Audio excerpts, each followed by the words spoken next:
اعوذ باللہ من الشیطان الرجیم بسم اللہ الرحمن الرحیم اللہم صلی علی محمد وعلی محمد۔ مومنین کرام، ایک سوال پوچھا جاتا ہے کہ خاتون استحاضہ میں ہے، آیا اس کے ساتھ مباشرت ہو سکتی ہے یا نہیں؟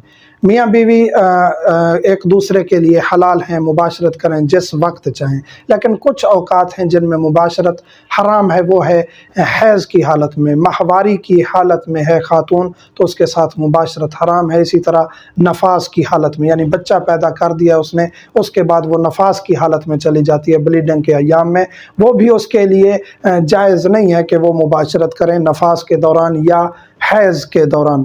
اب ہے استحاضہ۔ استحاضہ وہ بلیڈنگ ہے خاتون کی جو پیریڈ سے پہلے یا بعد میں جاری رہتی ہے، اس کے ہارمونز خراب ہونے کی وجہ سے، اس کی جسمانی سچویشن میں کچھ ایسی تبدیلی آتی ہے کہ اس کی بلیڈنگ ماہواری سے پہلے یا بعد میں جاری رہتی ہے، اور غیر ماہواری کے ایام میں وہ جاری رہنا، اس کے لیے کیا حکم ہے نماز روزے کا؟ نماز روزہ بھی اس میں واجب ہے۔ استحاضہ کی ویڈیو ہم بنا چکے ہیں، اس میں ڈیٹیل بتا چکے ہیں کہ کس طرح اس نے نماز روزہ انجام دینا ہے اور وضو اور غسل کرنا ہے۔ آیا اس دوران مباشرت جائز ہے؟ میاں بیوی اپنا رشتہ قائم کر سکتے ہیں؟ جی، استحاضہ کے دوران آپ کے لیے مباشرت جائز ہے، اور یہ امر نہ حرام ہے نہ مکروہ ہے۔